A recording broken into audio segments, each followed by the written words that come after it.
राधे राधे सभी को मेरे वृंदावन धाम चैनल में आपका स्वागत है। आज हम आपको बताएंगे कि रावण की मृत्यु के बाद पटरानी मंदोदरी ने क्यों किया देवर विभीषण से शादी का फैसला। रावण की मृत्यु के बाद पटरानी मंदोदरी ने विभीषण से विवाह करने का निर्णय कई कारणों से लिया। यह निर्णय केवल व्यक्तिगत भावना से प्रेरित नहीं था, बल्कि इसके पीछे कई सामाजिक, धार्मिक और राजनीतिक कारण थे। मंदोदरी के इस विवाह के पीछे जिन पहलुओं ने भूमिका निभाई, कई भेद इस प्रकार हैं। लंका का राज्य रावण की मृत्यु के बाद नेतृत्वहीन हो गया था। विभीषण को भगवान राम ने लंका का नया राजा घोषित किया था। मंदोदरी को लंका की राजनीति में स्थिरता बनाए रखने के लिए एक ऐसा कदम उठाना आवश्यक था जिसमें शांति बनी रहे। रावण की पटरानी होने के नाते मंदोदरी का विभीषण से विवाह करना लंका के लोगों के लिए यह संकेत था कि नया शासन भी वैध है और लंका की रानी ने इसे स्वीकार कर लिया है। इस विवाह के कारण लंका के लोग आसानी से विभीषण को राजा के रूप में स्वीकार कर सके। रामायण में यह माना जाता है कि धर्म की स्थापना के लिए विभीषण को लंका का राजा बनाया गया। विभीषण ने धर्म की रक्षा के लिए ही रावण का साथ छोड़कर भगवान राम की शरण ली थी। मंदोदरी स्वयं भी एक धर्मपरायण और सद्गुणी स्त्री थी। वह जानती थी कि विभीषण के नेतृत्व में लंका का भविष्य उज्जवल रहेगा और धार्मिक आचरण की रक्षा होगी।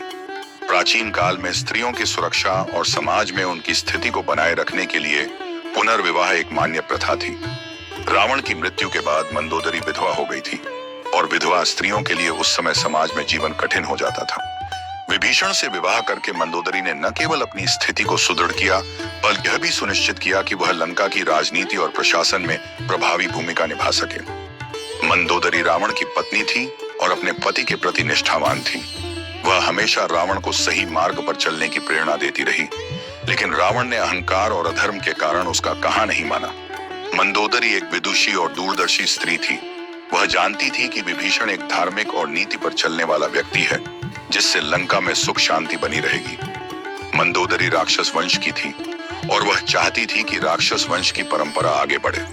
विभीषण से विवाह करने से यह सुनिश्चित हो गया कि वह लंका के राक्षस वंश की संरक्षक बनी रहेगी और इस वंश को सही दिशा में आगे बढ़ा सकेगी। भगवान राम स्वयं मर्यादा पुरुषोत्तम थे और उन्होंने विभीषण को लंका का राजा बनाकर धर्म की स्थापना की थी। मंदोदरी को भी यह विश्वास था कि राम के आशीर्वाद से विभीषण एक न्यायप्रिय राजा साबित होंगे, इसलिए उन्होंने इस विवाह को स्वीकार किया। निष्कर्ष, मंदोदरी का विभीषण से विवाह केवल एक व्यक्तिगत निर्णय नहीं था, बल्कि इसके पीछे राज्य की स्थिरता, धार्मिकता, सामाजिक प्रतिष्ठा और नीतिगत समझदारी का समावेश था।